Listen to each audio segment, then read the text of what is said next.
cada uma dessas ameaças é feito um plano de contingência. Então, ali, os senhores podem observar que nos naturais temos 21% para deslizamento, inundações. Para compor o segundo painel, Sistemas de Gerenciamento de Riscos, convidamos o professor da COP UFRJ, senhor Geraldo Portela, que fará uma exposição sobre os componentes, métodos e práticas usuais de um sistema de gerenciamento de risco contemporâneo e eficiente. Professor Geraldo Portela, doutor em Gerenciamento de Riscos e Segurança pelo Departamento de Engenharia Naval da COP, Universidade Federal do Rio de Janeiro, com especialização em fatores humanos pela Charles Davidson College of Engineering, de California State University, em San José, Califórnia, nos Estados Unidos.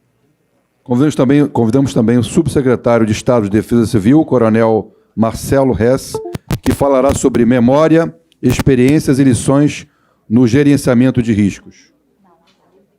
Coronel Marcelo Hess, natural do Rio de Janeiro, trabalhou na Defesa Civil do município do Rio de Janeiro, possui pós-graduação em Gestão Pública nas organizações pela Universidade Estácio de Sá, está no Corpo de Bombeiros há 28 anos e há um ano está como subsecretário estadual de Defesa Civil.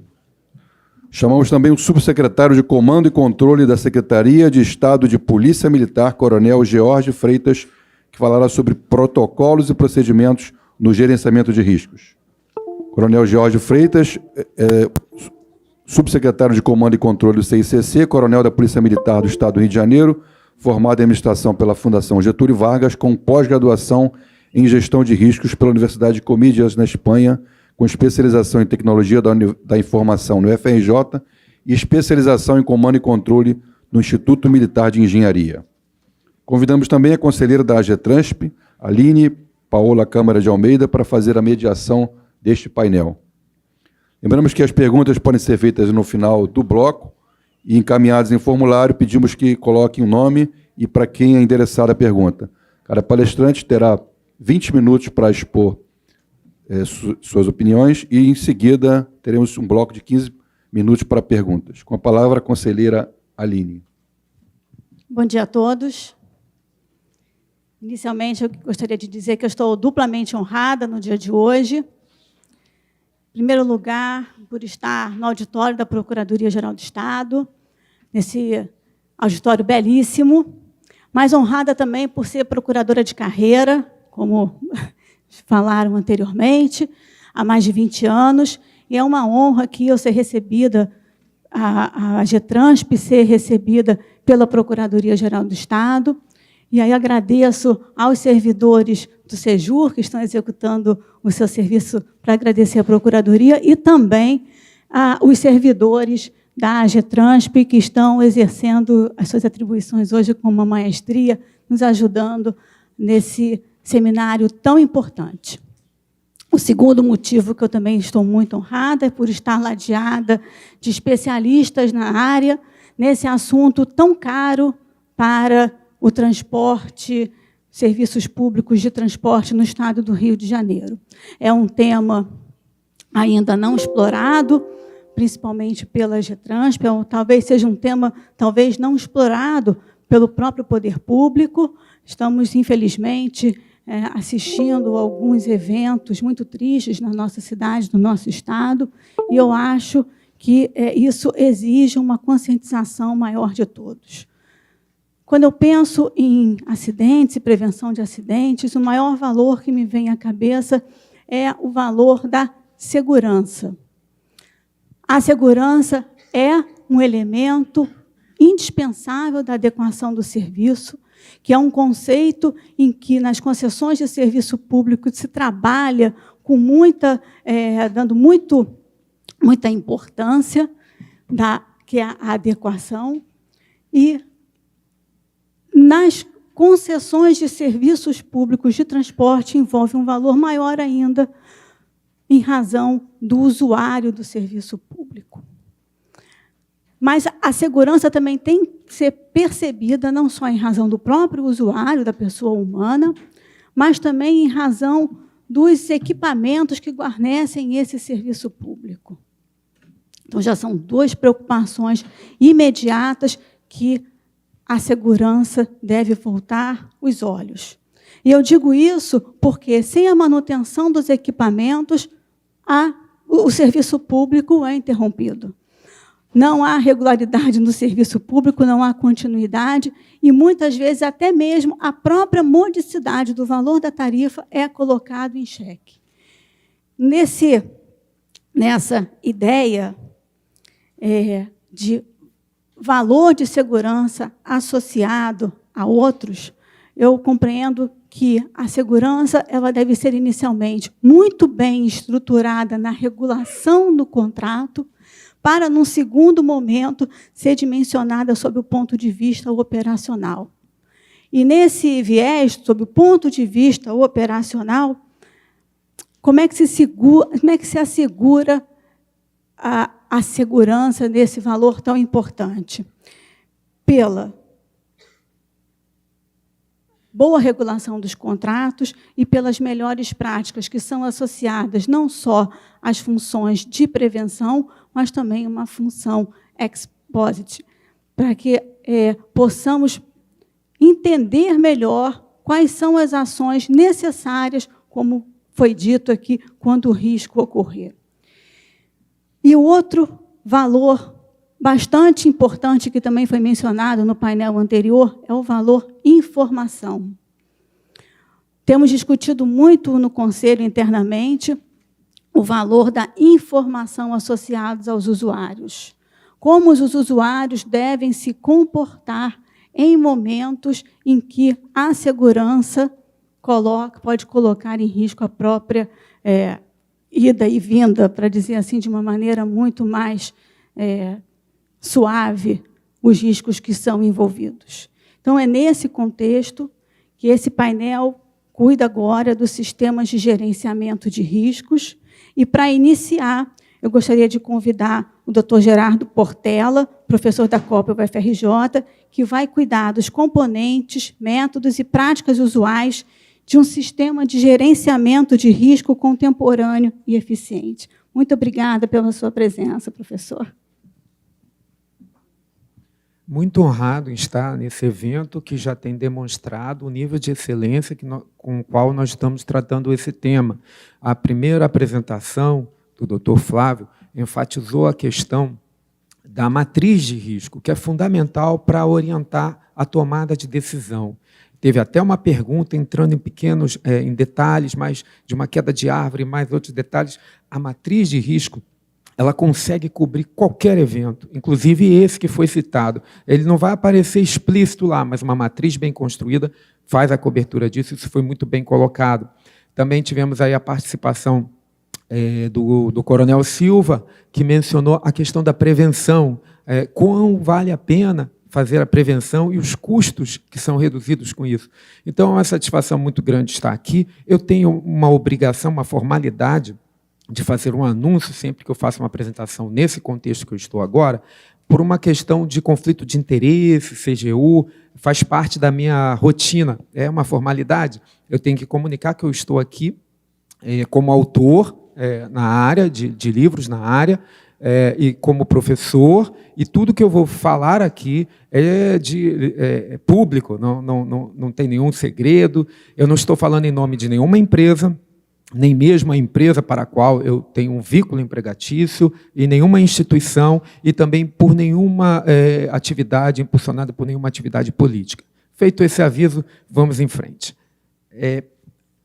O tema é bem extenso, e para alguém que estuda e que gosta desse tema, eu passaria aqui um dia inteiro falando, eu sei que isso não é possível. Então, eu busquei no título aquele ponto que eu acho que vai ser mais construtivo para a situação que a gente está passando, que é a questão, são os componentes, métodos e práticas usuais de um sistema de gerenciamento de risco contemporâneo, dos nossos tempos, e que seja eficiente. Então, é sobre isso que vai ser o nosso foco. Dentro da nossa realidade de hoje, né? O que é gerenciar riscos no mundo de hoje? E aí vocês vão ver essa figura se repetir algumas vezes. É uma figura da Universidade do Estado da Califórnia, onde eu fiz doutorado. Ela tem a ver, eu espero que ela esteja... Tá tudo ok? Ela é uma figura que mostra ao fundo aqueles números 1, 0, 1, 1, que a maioria das pessoas sabem que se refere ao mundo digital, né? Na verdade, a gente está vivendo uma revolução digital. E você tem um mundo hoje em onde você, para se deslocar numa cidade como essa, você procura o quê? O seu mobile, o seu telefone. Então, hoje, tudo passa pelo mundo digital. É uma outra realidade. É um número enorme de opções para resolver problemas, mas também para gerar problemas, até mesmo para sabotar uma situação. E o homem cada vez mais está integrado com isso. Essa figura é interessante porque o homem aparece ali quase que como um homem virtual, porque hoje nós temos imagem dentro da rede, nós estamos presentes dentro da rede. Tem pessoas que estão mais presentes na rede do que na vida real, no dia a dia, no face a face. E gerenciar riscos nesse ambiente é muito diferente do que era alguns anos atrás, algumas décadas atrás. E a peça mais importante disso, ao contrário do que muitos pensam, não é o equipamento, a tecnologia somente, mas o próprio ser humano. Ele é que é o mais difícil de lidar, porque ele é impulsionado por aspectos subjetivos e tem um papel fundamental, e não há automação do mundo que substitua o homem para a tomada de decisão. A máquina substitui o homem em tarefas repetitivas e rápidas. Nisso a máquina nos vence. Fazer conta, por exemplo. Agora, para tomar decisão, em geral, uma usina nuclear ou uma aeronave, o computador entrega ao homem para tomar a decisão. Porque existem aspectos subjetivos. Por isso, o homem vai ser o foco da minha apresentação hoje aqui. E a gente pensa assim, o que impulsiona o homem é uma coisa nova, né? A segurança é uma coisa nova, e aí está um texto que tem 3.000 anos. E ele resume a postura de alguém que faz segurança corretamente e de quem não faz segurança corretamente. A primeira frase diz, o prudente, que é aquela pessoa que se prepara antes para as coisas, ele percebe o perigo e busca o refúgio. Então, ele tem percepção e ele tem conhecimento, porque se ele não tiver conhecimento, ele não vai descobrir o refúgio. Já o inexperiente, ele acha que não vai acontecer com ele, segue adiante e sofre as consequências. Então, a falta de conhecimento técnico, de amadurecimento, de prudência, percepção de risco e conhecimento para mitigá-lo, está presente desde o cidadão comum, o usuário, que é a maior parte que interage com esse sistema que nós estamos hoje aqui discutindo, e passa também pelos operadores, passa pelos gestores que tomam as grandes decisões e pelas autoridades da cidade, do estado, do país. Mas é sabido que o bom senso nos empurra para a segurança, mas querer segurança é bom senso realmente. Alcançar é técnica. É técnica, precisa ter técnica e respeitar o comportamento humano. Então, eu tenho uma formação aí extensa, já foi citado alguma coisa, doutorado, etc. E aí eu fui fazer um livro, várias áreas, a área aeronáutica, a área nuclear, e acabei me especializando na área de segurança. Mais de 30 anos nessa área. E fui escrever um livro, o livro não dá dinheiro no Brasil, o livro técnico. E quando o livro estava pronto, e o livro foi todo construído em cima de valores, a segurança como um valor para cada pessoa, a gente estava vendo uma crise de valores muito séria. Então, como resolver isso? As pessoas vão seguir as regras ou não vão seguir as regras? Só o valor, ter como valor, é que assegura que as pessoas vão buscar fazer o correto. E aí a gente resolveu da seguinte forma, é a maior editora científica do mundo, a Elsevier, e a gente colocou na primeira página esse texto. Sempre é possível burlar uma regra de segurança. Mesmo que a gente coloque um vigia ao lado de cada pessoa, pode combinar, o vigia também pode burlar. Só quando for um valor é que nós estaremos verdadeiramente protegidos. E essa é a linha que a gente trabalha. Eu acho que para a gente melhorar a segurança, evitar as catástrofes que nós estamos passando, a gente precisa elevar a cultura de segurança geral do país. E isso não é muito fácil, mas porque a gente tem uma rede que manda coisas boas e ruins, ajuda a sabotar e ajuda a construir, mas o ser humano está no meio dela e ela é o foco que nós devemos seguir. E a gente tem exemplos de valores sendo utilizados para o gerenciamento de risco. E não é uma coisa do nosso momento só, a tecnologia é do nosso momento, mas risco é uma coisa constante em nossas atividades, a atividade humana. E esse senhorzinho, lá de 1870, ele tinha um produto que ele acreditava nele, mas que ele não conseguia emplacar o produto, porque esse produto estava nas primeiras páginas como algo perigoso que ninguém queria. Esse produto era querosene. Ele colocava, vendia o querosene, aí no primeiro dia a pessoa ia lá, acendia o querosene, beleza. Tinha um concorrente muito forte, que era o óleo de baleia. Fazia uma fumaça horrível, um cheiro horrível. Mas o querosene não. Ele acendia, ficava razoável. Mas só que no segundo dia, a pessoa comprava o mesmo produto, colocava lá, e quando ele chegava no mesmo lugar, acendia, explodia, pegava fogo, e aí o produto dele não conseguia emplacar. O que ele fez? Ele não era um cientista, um engenheiro propriamente dito. Ele era um businessman, mas ele fez a coisa certa dentro dos valores dele. Buscou conhecimento com quem sabia, procurou um químico e perguntou a ele por que isso está acontecendo. Eu acredito no meu produto. E o químico respondeu, o problema é o seguinte, cada dia você produz um querosene diferente, você não percebe. Se você produzir um querosene igual sempre, as pessoas vão aprender a lidar com aquele risco, porque ele é um produto perigoso, mas as pessoas conseguem aprender a lidar com o perigo e conseguem gerenciar esse risco. Então, você faça igual que você vai ver que vai ter sucesso. E ele criou um novo produto, chamou os empresários, eles entenderam a mudança de paradigma, e ele criou um produto, uma latinha, com a letra S e O na frente, com o querosene dele sempre igualzinho. Essa latinha se tornou o produto mais famoso da história da humanidade. É porque esse SO era de Standard Oil, é o óleo padronizado. E ele ficou tão famoso, que todo mundo pedia, eu quero uma latinha Exxon, a maior empresa de petróleo do mundo, a maior indústria do mundo, o produto mais cobiçado do mundo. Ele só conseguiu existir porque houve gerenciamento de risco. E quem era esse homem? John Davison Rockefeller. Ele viveu 97 anos. Ele tinha lá o sistema de valores dele. No caso, ele era cristão. Ele criou a indústria de petróleo e gás, se tornou o homem mais rico de todos os tempos, barrou de longe todos esses magnatas aí da área das tecnologias da web. E ele foi o maior doador. E sabe para onde que ele mais doou? Ele até doava para igrejas, porque ele era religioso, mas ele doou para as universidades, porque ele entendeu que o conhecimento é que faz a segurança, e a segurança é que faz o produto diferenciado. A gente só consegue tirar petróleo a 200 quilômetros da costa, a 2.000 metros, 3.000 metros de profundidade, porque a gente tem conhecimento. Então, se a gente quiser movimentar grande volume de pessoas numa grande metrópole, com uma topografia complicada, com chuvas, a gente só vai conseguir se tiver conhecimento. É assim que se gerencia riscos. E quem desenvolve tecnologias associadas a riscos é o responsável número 1 por desenvolver as próprias tecnologias necessárias para gerenciar esses riscos. Foi isso que ele fez. E é isso que nós devemos fazer. Então, devemos pesquisar, buscar locais para pesquisar e resolver os nossos problemas. Todos nós temos uma espécie de pêndulo dentro de nós para tomar a decisão se vamos aceitar ou não o risco. Isso serve até para as nossas decisões no mercado financeiro, mas vou dar um exemplo aqui, que quando a gente passa por acidentes recentes, por traumas corporativos, logo depois do acidente, ninguém quer passar por risco. Então, a gente bateu com o carro ontem, no dia seguinte a gente chega e fala assim, não, nunca mais eu vou sair de carro. Mas depois de algum tempo, a coisa vai andando, porque esse pêndulo nunca para, eu começo a andar. Mas eu lembro do acidente, eu volto. E assim vai a vida. E até que um dia eu já nem lembro mais do acidente e chego do outro lado. É o mínimo rigor. O que eu chamo de mínimo rigor? O mínimo rigor é cumprir as normas. As normas é aquilo que foi escrito por quem fez, para que aqueles que ainda vão fazer não repitam os erros do passado. Então, as normas técnicas são isso. Não confundir com a lei.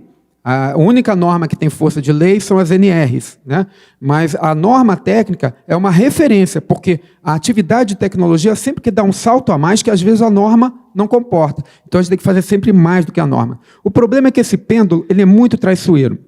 Eu perguntaria a vocês, em que local a gente deve procurar trabalhar com pêndulo? Né? Eu, como especialista, quando chego no setor, eu analiso, essa empresa está aqui. Se eu falar assim, não, eu só aceito trabalhar aqui, eu não sou um especialista. É muito fácil, eu quero que nada dê errado, eu quero que todo mundo faça tudo certo, mas a vida real não é assim. Então eu vou analisar essa questão e vou me encaixar dentro desse pêndulo. A realidade dos meios, dos modais de transporte do Rio de Janeiro hoje, você se encaixa ali e tenta puxar esse pêndulo para o outro lado. O que não pode acontecer nunca é uma visão ingênua de que você vai querer sempre ficar no máximo rigor eternamente, porque você vai acabar travando todo o processo, rejeitar, eu não aceito risco nenhum, então não faz nada, porque tudo tem risco. E vai começar a jogar dinheiro fora também nesse processo.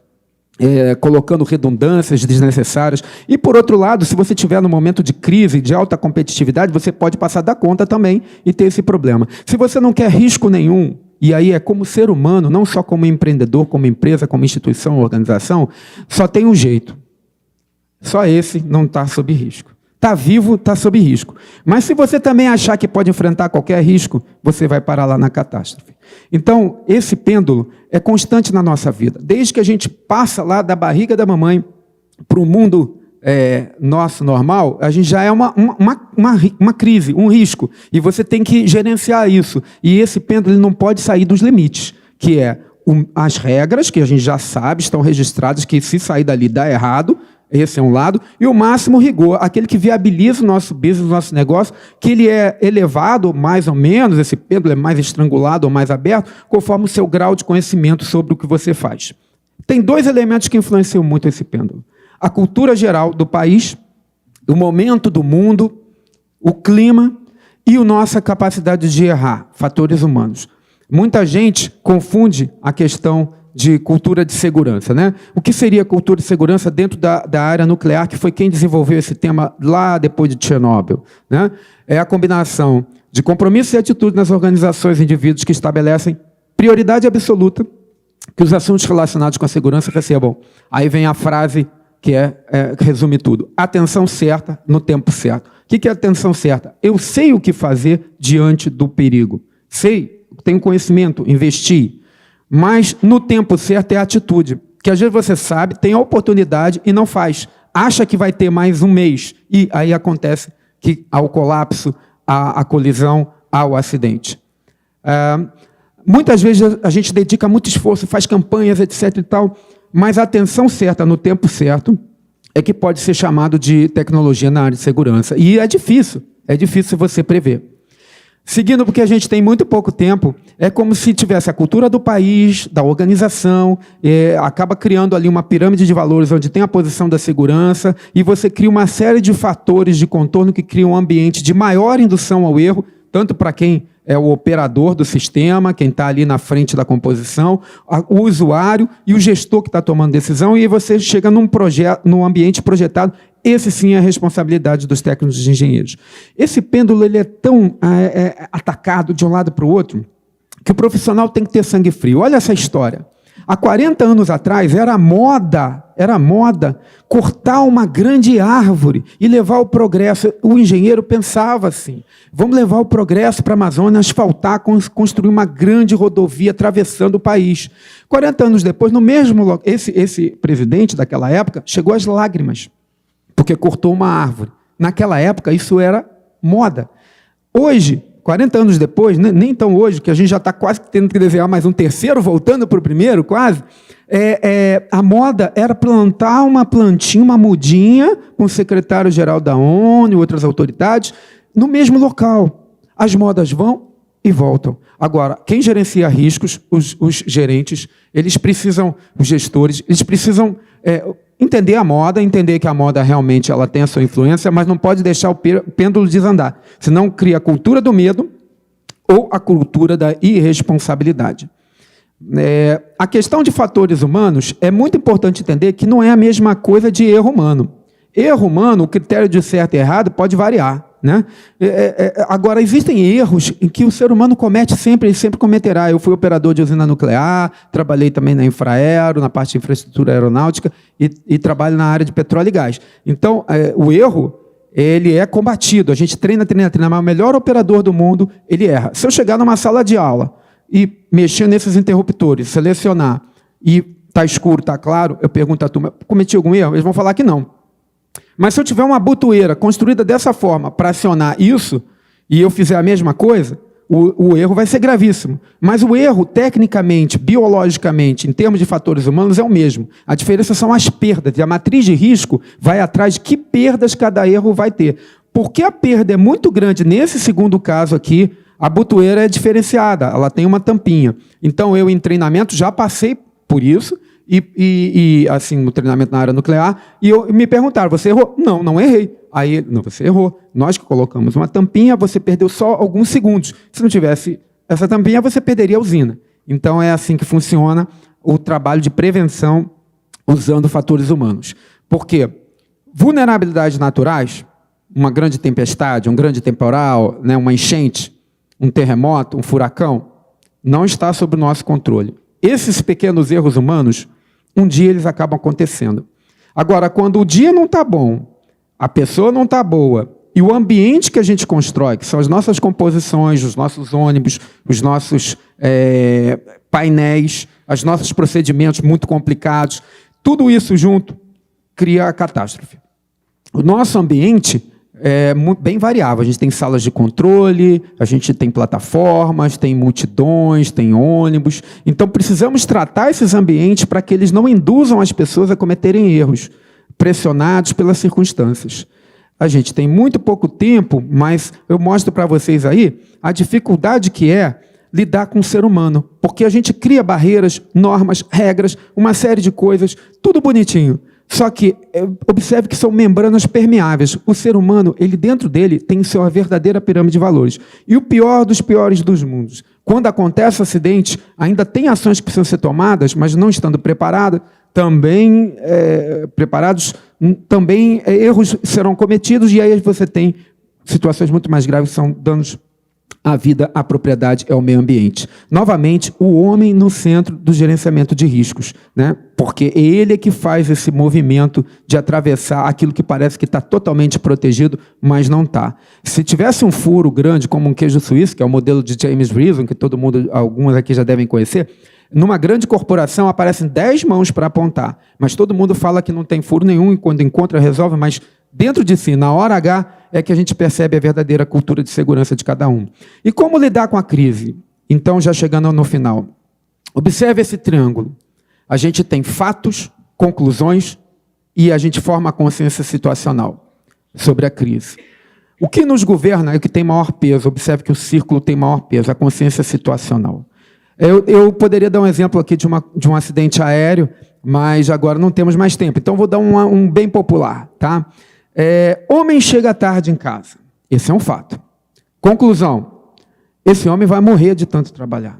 Ele só pensa em subir na empresa. A mulher vai procurar um médico, um conselheiro, para tirar ele dessa situação. Ela formou uma consciência situacional e vive uma crise específica. Meu marido vai morrer de tanto trabalhar. Fato. Homem chega tarde em casa todo dia.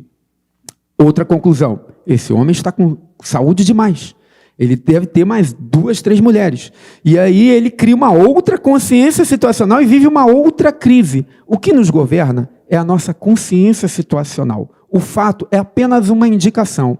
A gente vai buscar no nosso conhecimento a conexão dos fatos de formar a consciência situacional. O exemplo que eu daria é de aviões que caíram porque ele achava que era a turbina direita e era a turbina esquerda que estava com problema, porque formou a consciência situacional errada. Isso é uma constante na nossa vida. Entender realmente uma situação de crise é praticamente impossível para um ser humano sozinho. Se eu mostrar a minha mão aqui e disser que tem algo escrito aqui atrás delas, vocês podem imaginar o que seja. Mas vocês não conseguem saber, talvez aqui os meus colegas consigam ver o que eu escrevi. Mas para você fazer esse teste, você precisa confiar em mim. Então, nós temos que trabalhar em coletividade, porque senão nós nos enganamos, porque eu não tenho nada escrito aqui. Então, é uma manipulação, seja pela mídia, por interesses diversos. O gerenciador de risco, ele tem que ter uma mente limpa para tomar as decisões certas no tempo certo, principalmente se ele estiver à frente de uma composição, à frente de uma aeronave, ou dirigindo um Uber, também ele está pondo a vida das pessoas em risco. E qual o resumo da ópera, então, já que a gente está com muito problema de tempo? Esse é um resumo do livro. Primeiro, entenda que risco faz parte da natureza. Não é todo dia que nasce com sol. Tem dias com tempestades, com temporais terríveis, com ondas altíssimas. Então, o risco faz parte da natureza. Não diga assim, eu não quero viver com risco. Não, tem que gerenciar risco. Qual o número 1 para gerenciar risco? Entenda do que você faz. Conheça profundamente as regras, os seus equipamentos, como é que é feito o trabalho, quem faz mais o seu trabalho. Compare. Quem mais conhece sobre o que faz é quem mais tem chance de sobreviver na hora que alguma coisa desanda do normal. Número 2, tem um plano B. Qual o perigo com o qual você lida? Por exemplo, na área de petróleo e gás, a gente lida com hidrocarboneto líquido e gasoso, gás e óleo. Então, na hora eu quero gás, eu quero óleo. mas a plataforma quer gás, quer óleo. Mas na hora que começa um incêndio, eu quero me livrar dele. Então tem que ter um plano B e conhecer esse plano B antes. Porque na hora não dá para estudar e não dá para reaprender as coisas. Terceiro, tire as pessoas. Ué, mas não tinha que ser o primeiro? A vida não é o mais importante? É impossível você tirar as pessoas. Você pode até levá-las para a morte se você não conhecer o local que você trabalha, não ter um profundo conhecimento da atividade, do cenário e também não conhecer o plano B. Depois é que você vai fazer o 3, que é o controle da emergência. Caso a emergência seja uma emergência à sua altura, porque a gente tem perdido muitos brigadistas no Brasil, porque eles vão fazer o socorro e não estão preparados porque a emergência está acima. E, às vezes, eles se tornam as únicas vítimas do acidente, como aconteceu na Antártida, por exemplo, né? Então, é uma coisa que pode acontecer. E o último, redução da imprevisibilidade, são as análises de risco.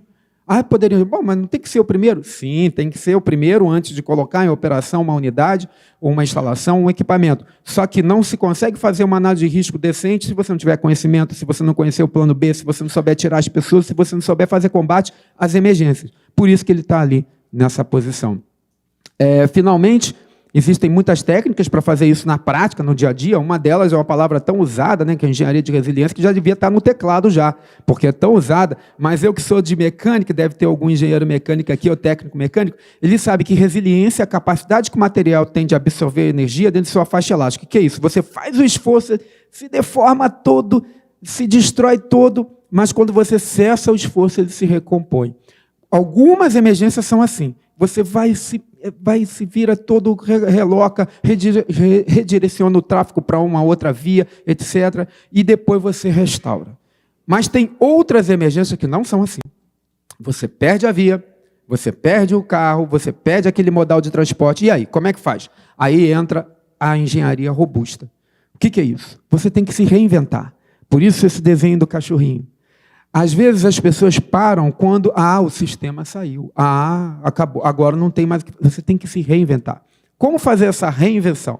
Conhecimento, conhecimento, conhecimento. Preparação, preparação, preparação. Muitas mudanças ocorreram. A maior mudança que aconteceu no offshore e também na nuclear foi por causa de um acidente onde as pessoas tiveram que se reinventar para sobreviver. Só os que sobreviveram fizeram o que era esperado de acontecer, a morte, e sobreviveram. Isso revolucionou, porque eles souberam criar uma consciência situacional, raciocinar a cabeça pensante e reescreveram as regras a partir daquele momento do acidente. Então, para finalizar, um teste final. Porque todos nós temos 2 impulsos muito fortes para gerenciar riscos. E vocês vão ter a oportunidade de ver qual é o impulso que prevalece em você mesmo. Você não vai precisar revelar para ninguém, vai fazer aqui, você vai responder para você mesmo. Eu faço esse teste há muitos anos e é bem rápido, bem curto. Uma emergência agora, imediata. E de que se constitui essa emergência? Resolva essa montagem. Sempre tem uma regra, né? Então, todos os procedimentos estão resumidos a isso. Cada peça tem um número correspondente ao seu lugar. E você tem que resolver a montagem. Aí vocês teriam milhões de perguntas. Montagem de quê? Na emergência, não vai ter resposta. É isso que está na sua cara aí. Ó. Resolva. Só com um detalhe, né? Quais são as peças? 1, 2 e 3. O que você faria? O que você faria? Que tendência está te impulsionando agora? Você tem direito a dar um laudo depois, porque vem a investigação do acidente e vão te procurar e você vai ter que falar alguma coisa. E você está vivendo esse momento da emergência agora. Respondeu o que você faria? Guardou? Memoriza? Vamos ver as 2 tendências que eu tenho, todo mundo tem e que a gente precisa cuidar delas. Número 1, o legalista. O que ele faz? A peça 1 está na peça 1. A peça 2 está na peça 2. E a peça 3 está fora da conformidade com a regra. Ou seja, a montagem não está feita. Se tivesse um vazamento de óleo e gás, poderia estar passando. Mas ele está... Se houver a investigação, eu estou legalmente fazendo tudo certinho. É cabeça pensante? Não sei. Ele talvez esteja pensando na sua defesa. Mas é assim que a gente vai construir um país com cultura de segurança forte? Decididamente, não. Segunda opção, a solução heróica. A gente tem aí alguns personagens no Brasil que estão sendo aplaudidos. Eu admiro o Capitão Nascimento e tudo mais, mas me deu uma missão, eu vou cumprir de qualquer jeito. O que ele faz?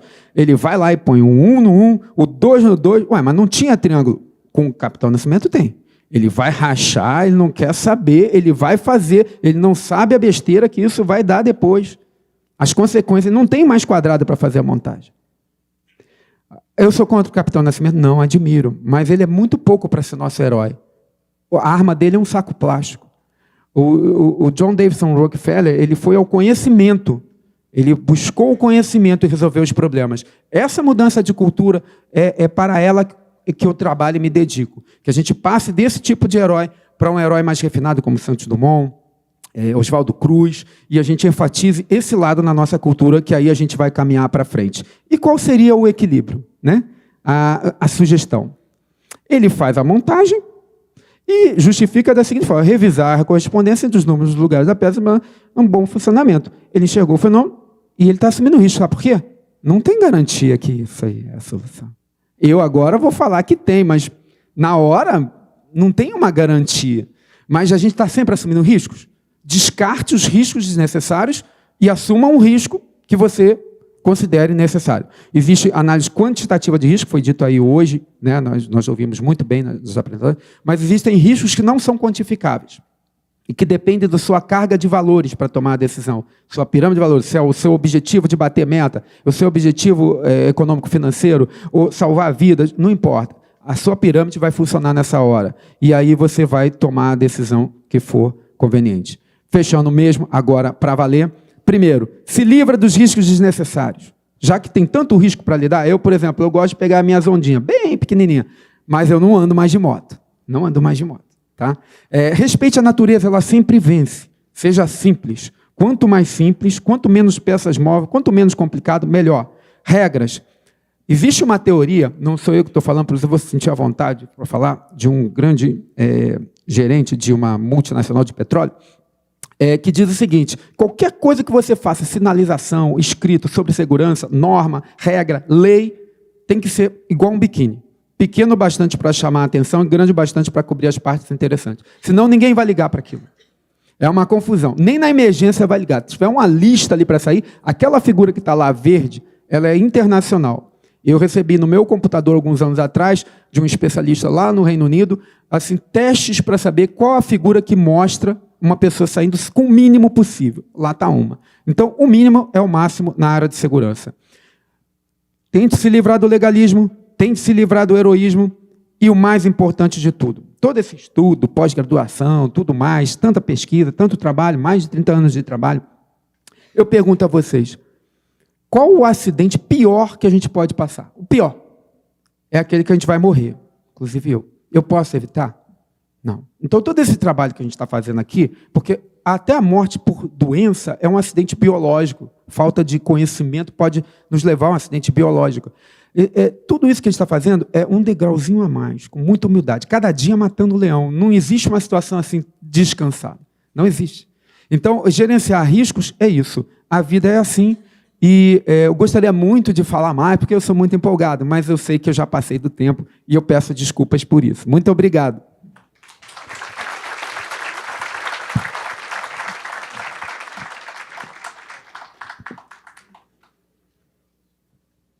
Professor, agradeço muitíssimo a sua palestra, trouxe muitas reflexões para a gente pensar.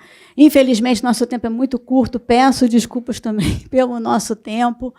E agradecendo, eu passo de pronto a palavra ao Coronel Hess, que vai cuidar sobre gerenciamento de riscos, os impactos de um desastre. Muito obrigada, Coronel, pela sua presença.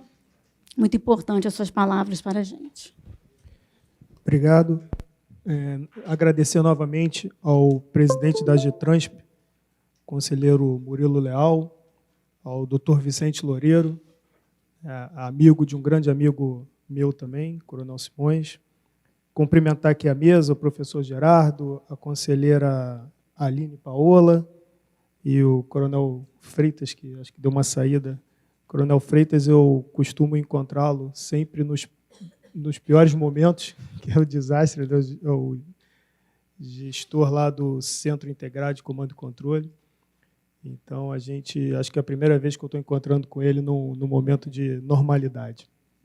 Bom, eu vou apresentar rapidamente aqui alguns órgãos da nossa secretaria. Deixa eu passar aqui.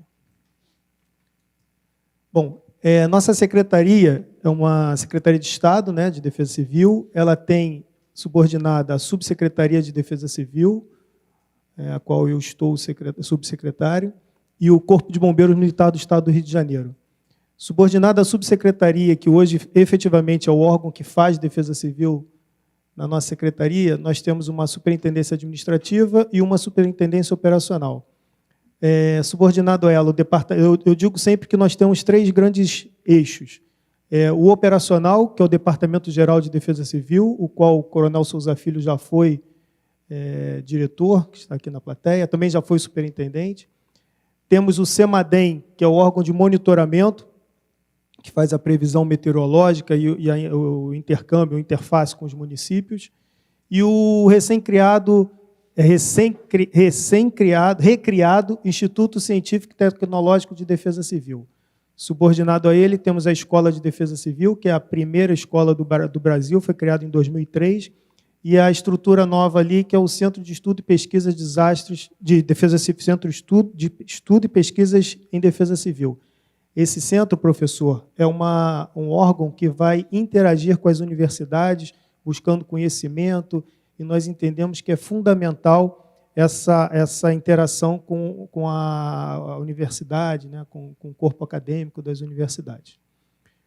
O nosso departamento ele tem 8 regionais de defesa civil.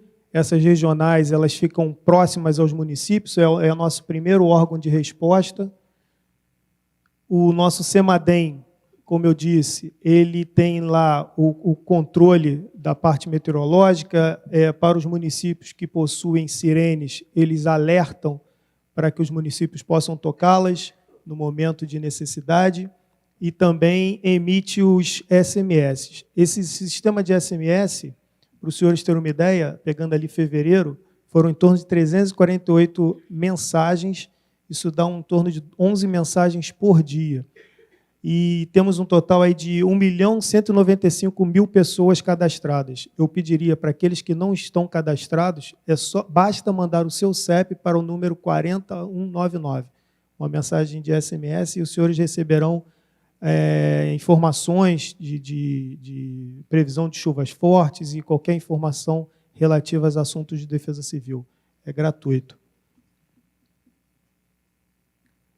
A Escola de Defesa Civil, como eu já falei, ela é responsável pela capacitação dos municípios de nosso estado e também interage com organizações. Ali a gente tem, por exemplo, o Exército e Defesas Civis e igrejas. Eu vou falar mais à frente sobre esse trabalho que nós também estamos desenvolvendo.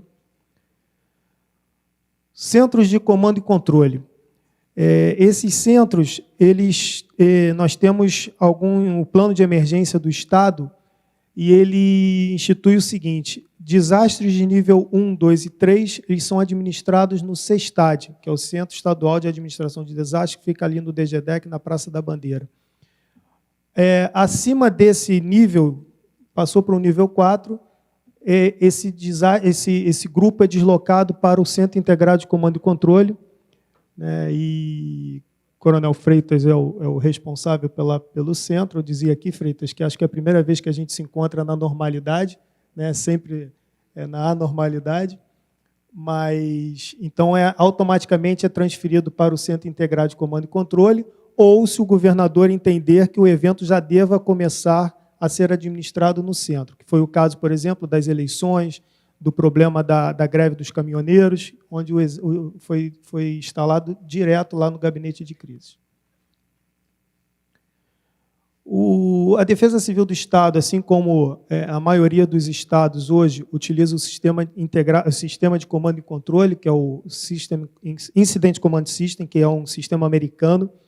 Esse sistema ele está sendo adotado também pela Secretaria Nacional de Defesa Civil, e hoje o Estado vai disponibilizar, né, a Escola de Defesa Civil vai disponibilizar esse curso para a nova estrutura, para a estrutura do governo atual, que precisa também ser capacitada, e de antemão aqui eu ofereço o presidente da AGETRANSP vagas também, se interessar, que eu acho que é fundamental essa integração no momento que nós tivermos um desastre, e existe uma estrutura chamada Grupo de Ações Coordenadas, onde cada secretaria, as agências também podem mandar um titular e 2 suplentes para compor esse grupo de ações coordenadas. Esse grupo ele é montado de acordo com o desastre, a especificidade de cada desastre. Nós chamamos aquelas instituições, aquelas agências que ajudarão na resolução do problema. Eles vão para o gabinete de crise e lá é criada, né, a melhor forma de gestão dessa crise. Então, acho que a AGETRANSP é fundamental para compor também esse gabinete. Algumas estatísticas, existe um trabalho do Corpo de Bombeiros chamado Vidas em Trânsito. E aí nós temos aqui esse quadro termal das vítimas atendidas pelo Corpo de Bombeiros. Então, a gente pode observar ali que de sexta-feira até domingo, o famoso sextou, né? De sexta-feira até domingo, o número de atendimentos aumenta consideravelmente. Aqui também um gráficozinho, onde a gente pode observar quais os meios de locomoções que são onde tem mais vítimas atendidas pelo Corpo de Bombeiros. Motocicleta em primeiro, automóvel em segundo, vítimas pedestres, bicicleta e está ali o transporte público, o ônibus, em 1, 2, 3, 4, 5, sexto lugar, depois caminhões e vans. Com relação à preparação para desastres, nós criamos uma ferramenta chamada Ferramenta de Diagnóstico do Sistema Estadual de Defesa Civil com foco nos municípios. Essa ferramenta ela me permite conhecer todas as fragilidades e fortalezas das defesas civis municipais e, com isso, desenvolvermos programas para apoiar os municípios. Tivemos vários programas, estamos com vários programas já sendo implantados pelos municípios e, usando aí uma frase que ficou famosa, né, eu acho que nunca na história do Rio de Janeiro nós oferecemos tanto para os municípios. Esse mapa de ameaças múltiplas é muito interessante porque permite que o Estado tenha um panorama das ameaças em cada município. Como é que ele funciona? Cada município pontua as suas 5 principais ameaças naturais, pontua e hierarquiza suas 5 principais ameaças naturais e 3 ameaças tecnológicas. E depois, para cada uma dessas ameaças, é feito um plano de contingência. Então, ali os senhores podem observar que nos naturais temos 21% para deslizamento, inundações, alagamentos, e nas tecnológicas prevalece a questão dos acidentes com produtos perigosos e acidentes rodoviários. Então, isso mostra realmente a importância, né, a preocupação que a AGETRANSP está tendo aí nessa questão de transporte. Realmente é o que os municípios demonstram nesse mapa aí, que a preocupação com os acidentes rodoviários realmente é grande. Isso permite também que o Estado tenha um panorama, né, uma percepção dos riscos que estamos submetidos.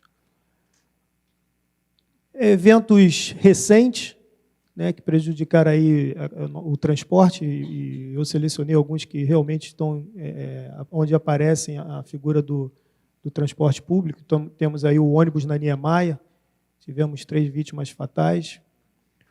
Recente agora, graças a Deus, não tivemos vítimas, mas poderíamos ter, foi no túnel Rafael Mascarenhas, também ocasionado por um deslizamento ali que gerou esse problema, e o Jardim Botânico, uma foto tirada também de dentro de um ônibus, esse alagamento aí, esse desastre. Bom, entre os produtos desenvolvidos para os municípios, e a gente pede sempre a participação das instituições para o preenchimento dessas ferramentas, temos aí o SIGRE, que é um sistema de gerenciamento de recursos, onde todos os recursos materiais e humanos são digitalizados, e, no momento do desastre, permite que tanto o município quanto as diversas agências possam identificar onde está o recurso mais próximo para atendimento àquelas ocorrências.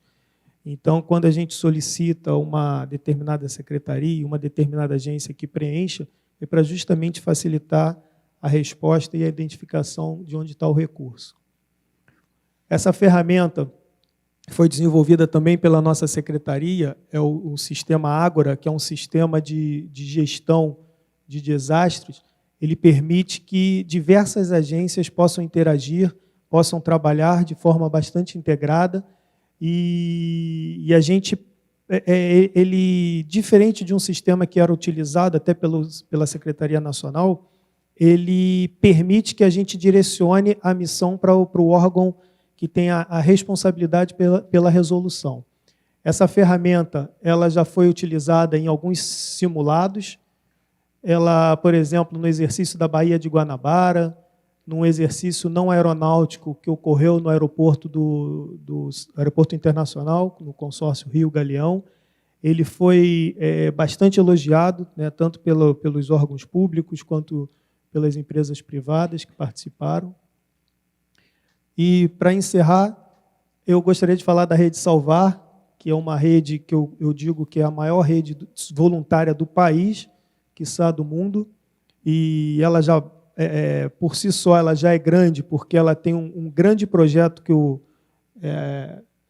ele estava aqui, acho que no Ariel, né, que coordena lá pela Defesa Civil do município de Duque de Caxias, que é o processo APEL, que trabalha ali na área da REDUC, que é um grupo de voluntários que tem uma capacitação enorme, e quando tem exercícios simulados, a gente vê o potencial daquele grupo. Só por esse grupo, a gente já poderia dizer que essa rede é a maior do país. Mas, se não bastasse, nós temos ainda a Cruz Vermelha, e a Cruz Vermelha hoje está aqui fazendo a vacinação, acredito, dos funcionários da Procuradoria. A Cruz Vermelha, temos o movimento dos escoteiros. Os escoteiros fazem um trabalho também maravilhoso. Eles foram utilizados pela Defesa Civil do Rio de Janeiro, que está aqui também, levantando casas numa determinada implosão que ocorreu. Eles cadastraram as pessoas, e após a implosão eles foram vistoriar para ver se tinha rachadura, portas travadas. Então, eles fazem um trabalho muito interessante. A igreja... temos a Igreja Universal, a Igreja Adventista, que tem trabalhos excelentes, e eles fazem um serviço para a gente que é chamado Capelania Pós-Desastre. Esse serviço é uma atividade que leva o apoio religioso, psicológico, no momento que as pessoas mais necessitam.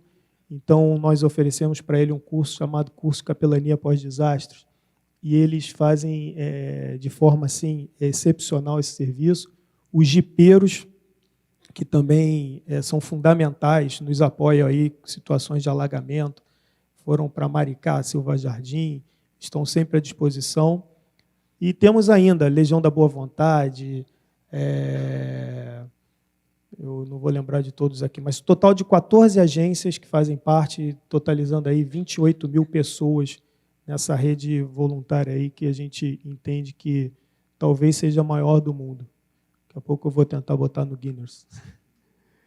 Esse foi quando nós fizemos o lançamento da rede, foi uma formatura no Quartel Central, e para a gente assim, é um motivo de muito orgulho essa rede.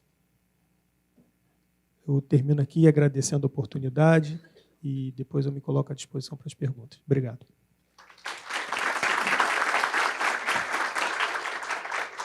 Muito obrigada, Coronel Hess, pelas suas palavras. Acho que apresentou um panorama, uma visão geral da estrutura da Defesa Civil, muito importante para também que a agência consiga compreender essa formação e como que a gente pode atuar em conjunto, que é fundamental.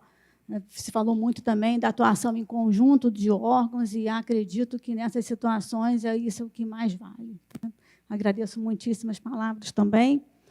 E também, sem mais delongas, passo a palavra para o Coronel Freitas, subsecretário de Comando e Controle da Secretaria de Estado da Polícia Militar, que vem cuidar dos protocolos e procedimentos no gerenciamento de riscos. Muito obrigado, coronel, pelas suas palavras. Obrigado. Antes de tudo, gostaria de cumprimentar a todos aqui à mesa e a todos os presentes. Nesse momento, agradecendo o convite também a estar aqui presente, apresentar um pouco do que é o nosso Centro Integrado de Comando e Controle. Eu acho que nós tivemos ali, eu acho que não consta ali a minha apresentação. Deixa eu ver se consta ali. Opa, consta sim. Ok.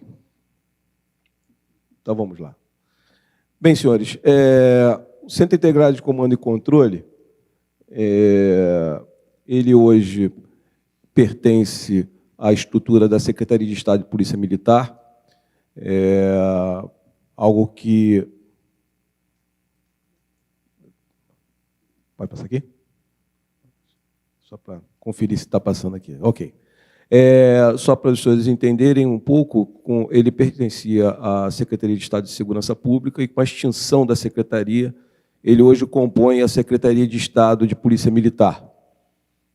Mas um centro como esse, um centro integrado de comando e controle, onde o seu prédio ele é composto, na verdade, por 3 grandes centros, os senhores verão depois na própria apresentação, ele foi criado não só por conta dos grandes eventos, mas também por conta dos grandes eventos, mas para dar suporte ao nosso Estado do Rio de Janeiro, nas suas rotinas de atendimento de emergências. E, com isso, nós não só tratando o aspecto de segurança pública, mas como aspecto também de defesa social. Então, nós verificamos ali, justamente por conta dos grandes eventos, e ele fica justamente erradamente vinculado à Copa das Confederações, porque, na verdade, o Centro Integrado de Comando e Controle ele tem inauguração no dia 31 de maio de 2013, um pouco antes, em junho, que seria justamente o início da Copa das Confederações, mas só contextualizando, na verdade, a criação do próprio centro. Ele, com isso, ele serve como sede não só da Copa das Confederações, mas daí em diante a Jornada Mundial da Juventude, assim como a Copa do Mundo 2014 e os Jogos Olímpicos 2016. Então, com isso, nós não fechamos ainda esse ciclo, fecharemos agora com a Copa América. E eu também coloquei alguns slides aqui justamente para verificar o tratamento de riscos na área da Copa América. Bem, o CICC ele é composto por 18 agências que estão lá 24 horas por dia. Essas 18 agências, mais uma vez, não só dentro da esfera estadual, mas também da esfera federal e municipal, compondo o próprio centro. E o nosso viés, a nossa atuação é justamente dar suporte a cada uma dessas agências que estão lá. Então, com isso, nós não verificamos qualquer tipo de interferências nas agências que estão lá sediadas, as quais elas possuem plena autonomia na sua atuação, e nós damos todo o suporte técnico, suporte de interoperabilidade das agências em função das ações rotineiras.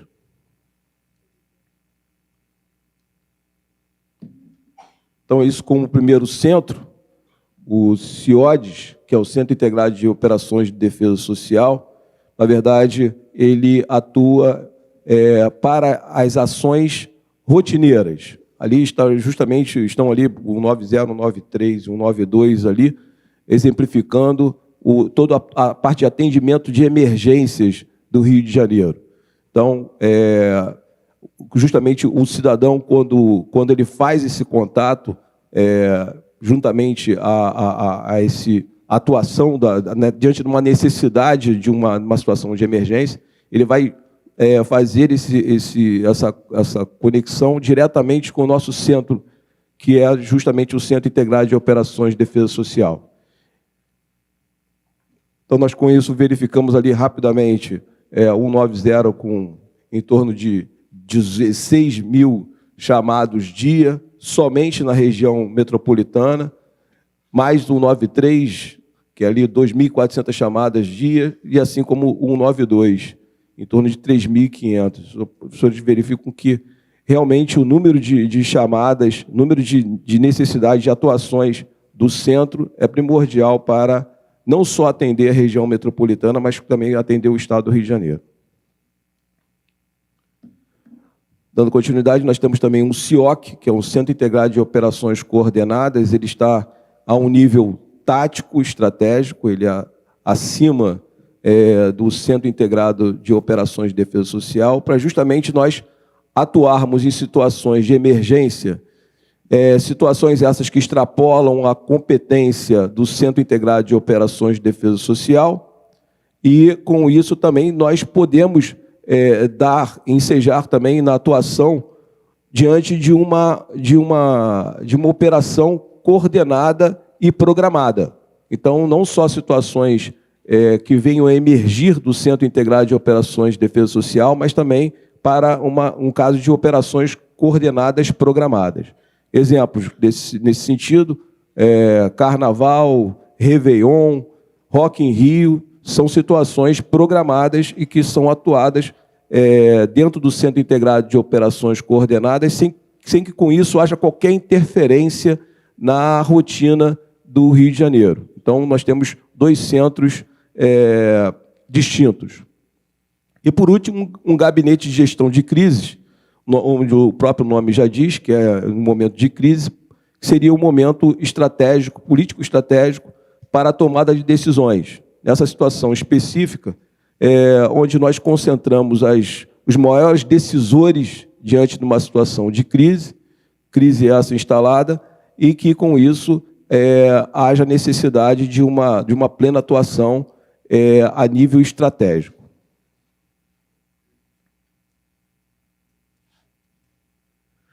Então, justamente o professor Gerardo já apresentou aqui, assim como pela manhã o próprio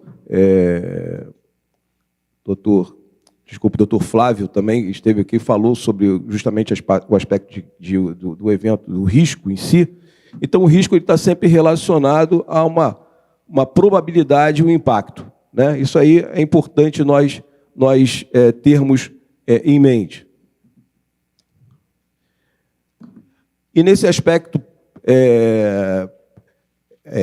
justamente dentro dessa própria avaliação, todos os grandes eventos eles são melhores no sentido de nós exemplificarmos esse tipo de atuação. Pois todos esses grandes eventos necessitaram de que nós fizéssemos todo um mapeamento, todo um acompanhamento de uma matriz de responsabilidades, uma matriz de fatores analisados para que houvesse justamente o desempenhar desses grandes eventos. E com isso nós, logicamente, temos todos esses grandes eventos como grandes históricos. Então a Copa América, tendo isso agora como uma situação que nós estamos agora atuando, fazendo justamente todo o planejamento operacional da Copa América, ela toma como base justamente em cima do nosso histórico de grandes eventos, né? A Copa América ela muito vai se aproximar no que se refere à Copa das Confederações, seja pelo número de participantes, fazendo aí um paralelo, 6 cidades sedes para a Copa das Confederações, Copa América 5, né? E o número de partidas, o número de jogos que nós teremos aqui no Rio de Janeiro, teremos 3 eventos, mais a semifinal, mais a final no Rio de Janeiro. Então, ele muito se aproxima pela realidade do que vai ser em relação à Copa América. Desculpa, em relação à Copa das Confederações. Então, trazendo justamente os aspectos históricos, nós temos com isso as manifestações, temos com isso as invasões em estádios.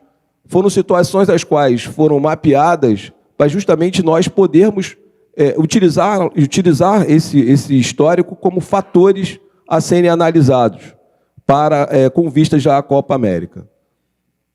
Então, desde a época da situação do próprio Copa do Pan-Americanos, em 2007, mas assim como a JMJ, que é a Jornada Mundial da Juventude, onde houve um dos momentos mais críticos e que mais chamou a atenção foi a proximidade do público ao Papa, aquele evento ali, ele, na verdade, ele traduziu um grande problema já desde o Papa descendo do avião, porque o que estava programado não era aquilo.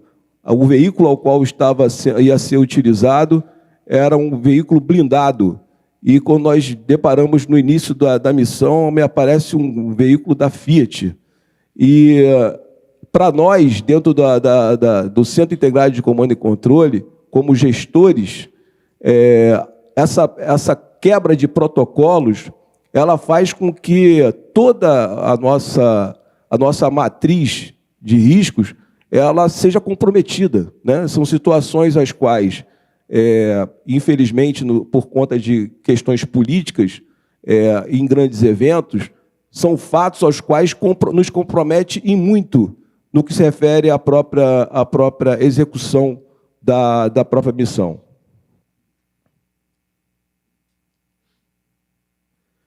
Considerando sempre que todos os eventos, por mais que eles sejam planejados e os riscos eles estejam com isso previstos, existe todo o momento do monitoramento das situações. Então, com isso, diante dessas reavaliações, possibilita que nós reavaliemos os próprios planejamentos. E com isso façamos e procedamos no que se refere a qualquer tipo de alteração necessária, como, por exemplo, o aumento de ostensividade ali ligado à segurança pública no aspecto, seja dos estádios ou nas vias adjacentes. Então, sempre mostrando que há um monitoramento constante e, com isso, a possibilidade, diante do número, seja pelo número de manifestações, para que, com isso, a gente possa fazer um melhor acompanhamento e uma própria operação. A Copa América, propriamente dita, e aí eu peguei justamente esse case, né, Copa América, para justamente ilustrar o aspecto de como nós estamos fazendo a nossa matriz agora de riscos. Como eu falei, o início do evento estará no dia 14 de junho, encerramento no dia 7 de junho, final, 5 eventos acontecendo aqui no Rio de Janeiro, tomando sempre como base o retrospecto histórico de todos os grandes eventos. As áreas de interesse operacional, para que nós possamos fazer essa matriz, é fundamental, desde os hotéis, centros de treinamento, estádios, aeroportos e as rotas protocolares. Isso aí é fundamental para que nós possamos fazer todo esse planejamento e a própria matriz e a criação da própria matriz, assim como as áreas impactadas, que são os pontos turísticos, centros de grande aglomeração, enfim, são áreas as quais nós temos que mapear no nosso cenário e no nosso alinhamento a nível de diagnóstico dos fatores de risco. Então, são todos eles mapeados através de uma matriz, onde nós colocamos os ativos, esses ativos divididos entre pessoas, instalações e governabilidade e mobilidade urbana, onde recai exatamente a nossa situação hoje aqui. Mapear todas as ameaças possíveis, né? Também tendo sempre como retrospecto todos os grandes eventos atuados aqui, então, desde da Copa das Confederações, assim como a Copa do Mundo também, Então, desde da parte de organizações criminosas, como movimentos sociais, sindicatos, também têm que ser, na verdade, acompanhados e previstos, assim como torcidas organizadas, a presença ou não dos barra-bravas, quais são os estados que poderão ser maior impactados nessas situações. Criminalidade comum também não pode ser descartada. E daí nós chegamos a esse primeiro momento, no primeiro diagnóstico nosso, que aconteceu justamente no mês de março desse ano, onde nós analisamos, e aí eu estou passando para os senhores uma pré-avaliação, uma avaliação que aconteceu em março, nós temos já uma avaliação mais recente, onde nós verificamos todas as áreas de interesse operacionais, todas elas mapeadas dentro de uma matriz, né? Assim como os riscos no Rio de Janeiro como um todo. Também o Rio de Janeiro também ele é analisado.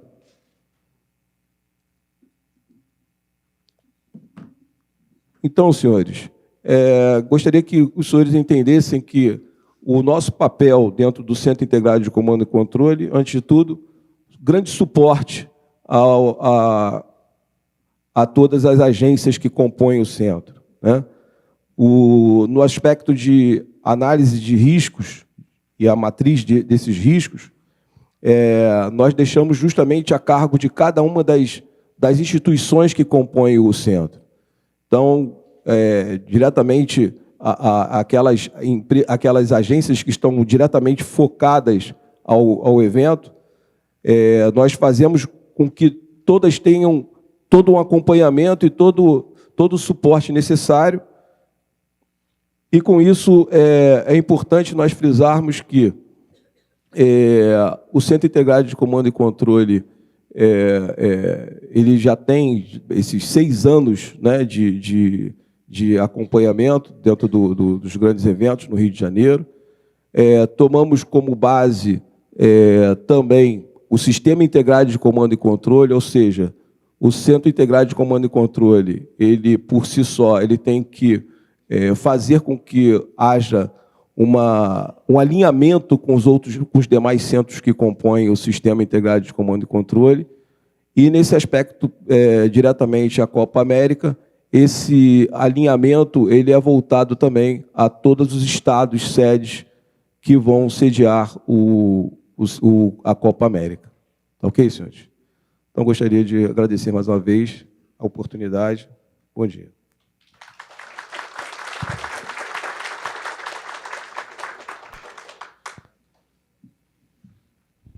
Coronel Freitas, muito obrigada também pela sua apresentação. Muito importante o papel do comando e controle para a gente também compreender gerenciamento de riscos e esses eventos, né? E como se mapeiam esses eventos, que o senhor demonstrou a importância do tempo. A Copa das Confederações, em junho, julho, já estamos em março e já temos as áreas mapeadas. Então, a ideia de prevenção e a ideia de atuar com uma antecedência sempre importante, eu acho que é uma experiência importante para a gente também.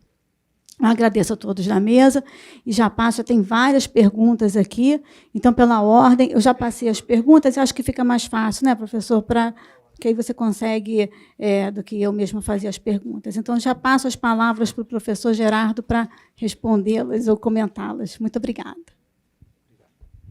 Obrigado pelas perguntas. A primeira pergunta é a criação de um comitê de gestão de riscos no âmbito do transporte de massa seria um instrumento para monitorar, avaliar e acompanhar os riscos desse sistema de transporte? Sim, claro, mas é muito importante a gente ter uma matriz de risco bem definida, né? A matriz de risco, aqui eu já estou até respondendo uma outra pergunta, ela é um documento, porque o risco está presente em tudo. Na verdade, você toma decisões, porque você tem uma matriz que seleciona, enquadra um cenário num determinado grau de risco. Geralmente 3 cores, né? Vermelho, amarelo ou verde.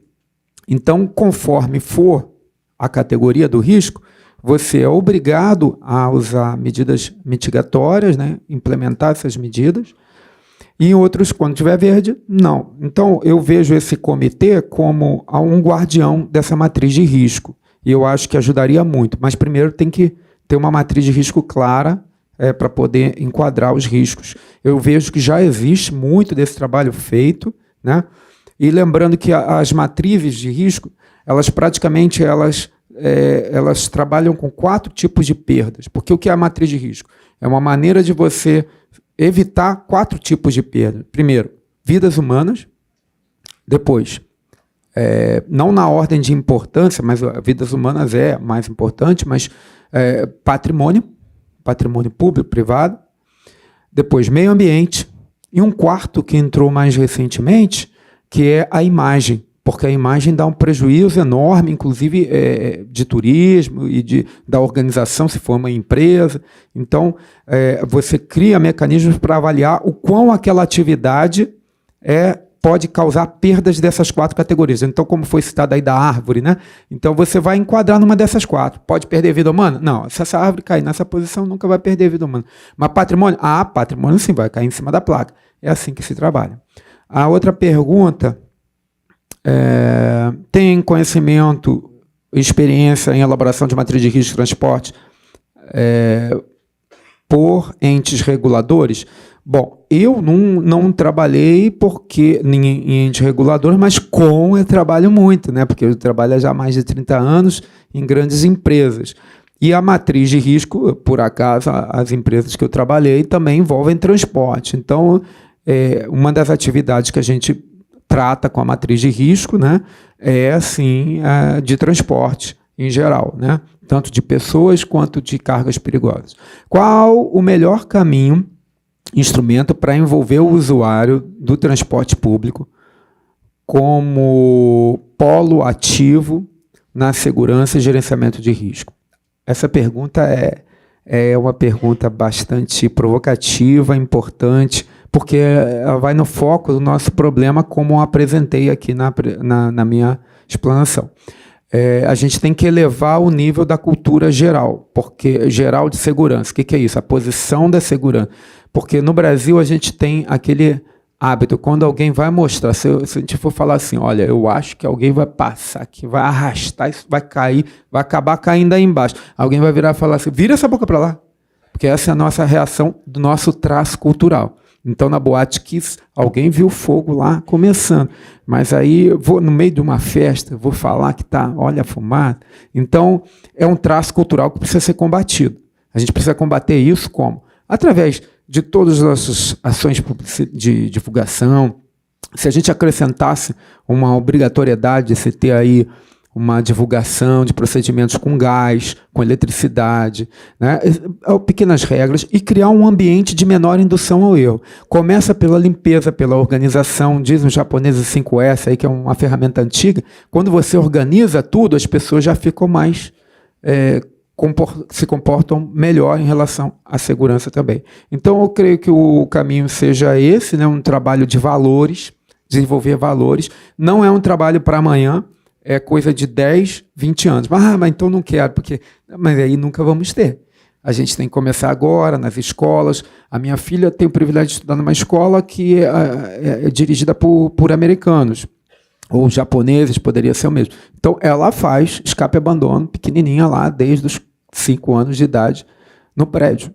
Então, eu pergunto, nós sabemos se a nossa escada de emergência tem corrimão ou não no nosso prédio? É bom saber, porque com fumaça às 3 horas da manhã, carregando o filho nas costas, é bom saber. Então, a gente tem que desenvolver isso, né? E aí eles vão se sentir participantes. Fica aí a minha contribuição. Qualquer coisa, vocês podem me encontrar facilmente por e-mail, tem algum site de contato, não tem empresa. Sou extremamente limitado em relação a essas coisas, porque sou funcionário de uma empresa de economia mista, mas tem um site, www.gerardoportela.com.br, e Risk Safety, que é uma marca que vai nos meus livros, etc. E eu estou à disposição para colaborar no que for possível. Muito obrigado.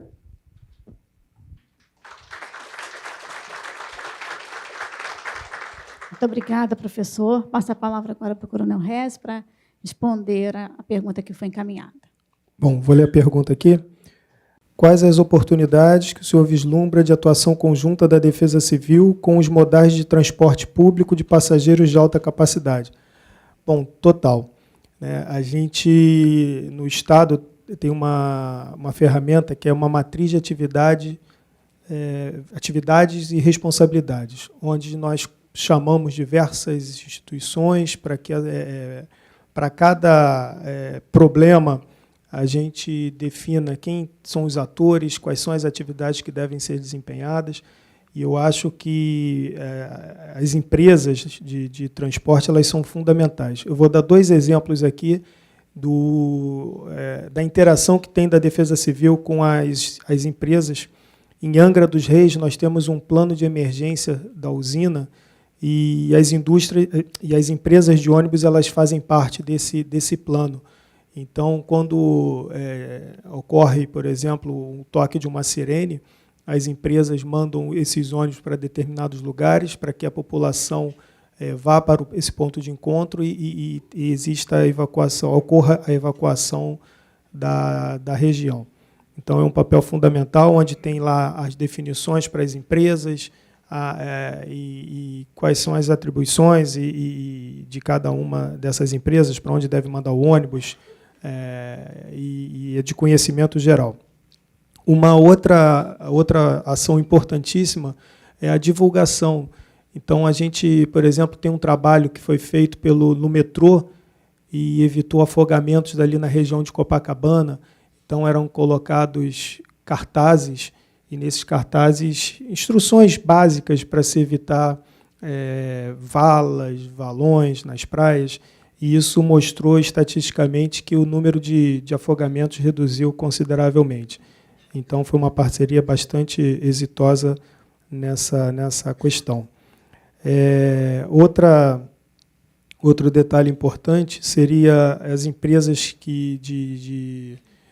concessionárias, como Lança, a da Ponte Rio-Niterói, que também colocam avisos nos letreiros, informando sobre previsões de chuva forte. Eu acho que também as empresas elas podem ter acesso ao tipo ao índice pluviométrico e às áreas que podem ser evitáveis em situações de alagamento, para que o ônibus, determinado transporte como o ônibus, as pessoas não fiquem presas. Então, acho que isso tudo pode ser evitado. E essa integração entre as instituições, tanto as empresas de ônibus, de transportes públicos e a Defesa Civil, ela é primordial. Muito obrigada, coronel. E também, sem mais delongas, passo a palavra ao coronel Freitas para responder as suas perguntas também. Bem, senhores, primeira pergunta vem: qual a razão técnica que levou o Centro Integrado de Comando e Controle a ficar vinculado à Secretaria de Polícia Militar e não à Secretaria de Defesa Civil? Primeiro, dizer que, na verdade, o Centro Integrado de Comando e Controle, quando foi criado, ele foi criado dentro da Secretaria de Estado de Segurança Pública, não com isso com viés de segurança pública, mas ele na verdade, ele é amplo, defesa social, e onde a Defesa Civil ela está dentro, ela é um dos atores, é um dos integrantes do Centro Integrado de Comando e Controle. Quanto ao aspecto do Centro Integrado de Comando e Controle não estar vinculado à Defesa Civil, não, ela está vinculada não só à Defesa Civil estadual, como à Defesa Civil municipal, mas o aspecto dela não ser hoje gerenciada pela Defesa Civil, ela poderia ser gerenciada pela Defesa Civil. Na verdade, é uma decisão do governador do Estado. É importante ressaltar que até janeiro, 16 de janeiro, eu era superintendente de gestão integrada, eu era um dos superintendentes que compunham o Centro Integrado de Comando e Controle. E a decisão de se colocar dentro da esfera da Polícia Militar, Essa foi uma decisão do governador, mas nada que impossibilitasse ser da Defesa Civil, ou seja, hoje o aspecto de ter um coronel dentro como subsecretário de Comando e Controle, isso, coronel da Polícia Militar, isso poderia muito bem ser o próprio coronel Reis, aqui, meu companheiro aqui, que era o DGCCO, na verdade, lá, chegou a ser o DGCCO, não, né? Mas o DGCCO, que é a Diretoria Geral de Comunicações, de Comando e Controle Operacional do Corpo de Bombeiros, ele faz parte exatamente dentro do Centro Integrado de Comando e Controle. Então, não seria impossível, ou seja, seria uma questão só de decisão real com relação a alçar a condição de ser o subsecretário de Comando e Controle. Na verdade, eu vou colocar aqui aos senhores o meu pensamento. Na minha interpretação, todas as agências que são clientes do Centro Integrado de Comando e Controle, dentro dessa ótica, eu acharia que o Centro Integrado de Comando e Controle deveria estar embaixo da Casa Civil. Então, para que justamente ela ficasse neutra e todos os demais agências que assim compõem o centro ficassem muito mais confortáveis de ter uma interlocução neutra, né? Então, essa é a minha interpretação quanto ao aspecto dessa pergunta aqui. A outra pergunta fica por dentro, se existe integração de informação do Centro Integrado de Comando e Controle com as concessionárias de transporte público de massa, e como se dá a atuação em situações de risco. Bem, nós temos a GETRANSP também como uma das agências do Centro Integrado de Comando e Controle. Então, a interlocução, a troca de informações, ela existe. Não só nos assuntos ligados ao aspecto de transporte de massa, mas como segurança pública e defesa civil também. Então, em caso de haver qualquer incidente ou qualquer ocorrência que venha a ter impacto, ou possivelmente existe a possibilidade de ter um impacto ao transporte público, naquele momento é feito o acionamento à GETRANSP. E ali, justamente, é dividida essa responsabilidade, onde todos os coordenadores presentes, então, todas essas instituições, elas possuem coordenadores presentes no dia. Então, existe um coordenador escalado para que ele possa conduzir todo e qualquer evento que aconteça. Então, esses atores, que são esses coordenadores, eles trocam todas as informações necessárias. Então, diante de uma situação de um incidente, seja de uma ocorrência, de uma operação policial que possa impactar o transporte público, e assim a própria GETRANSP ela compõe aquele briefing para que possa ser informada sobre essa necessidade. E quanto à matriz de risco mencionada, se ela está disponível. Essa matriz de risco, eu apenas coloquei uma parte ali do mês de março, que foram as primeiras avaliações. Essas avaliações elas compõem o plano estratégico. E o plano estratégico ela ainda está sendo publicado. Existe uma primeira versão, que foi entregue agora, no dia 8 de maio, e nós teremos uma próxima versão mais atualizada pelo governo federal. E a todas as agências que compõem o próprio Sistema Integrado de Comando e Controle está disponível para essas agências. Tá? Então, os seus representantes eles terão acesso a esse plano estratégico. Mas, por enquanto, eu não posso aqui trazer a público no que se refere a esse plano. Próximo ao evento e pós o evento, com certeza esse plano estará lá divulgado, a matriz de responsabilidades e de análise e avaliação de riscos. Muito obrigada, coronel, pelas palavras. Bem, já chegando quase ao término do nosso painel, eu queria, já na hora do almoço, né, já estamos todos já com vontade já de ir, eu queria saudar o conselho diretor da GETRANSP pela oportunidade e coragem de apresentar esse tema tão importante para todos nós. Queria saudar na pessoa de todos os conselheiros presentes e também ausentes, o doutor Fernando está vindo, na pessoa do presidente Murilo Leal, também na pessoa do conselheiro Vicente, que organizou tão bem esse evento, também do nosso conselheiro Carlos Correia e do conselheiro Fernando, que está a caminho. Queria agradecer muitíssimo a presença de todos os senhores presentes na mesa, trouxeram muitas questões importantes para nossas reflexões, e, com isso, eu encerro esse segundo painel, já convidando, eu acho que é melhor o Galvão confirmar o horário de retorno. Galvão, por favor. Agradeço a todos, muito obrigada. Faremos um breve intervalo, assim, depois agradecendo a todos os palestrantes aqui, a presença do público, e voltaremos às 14 horas com um novo painel.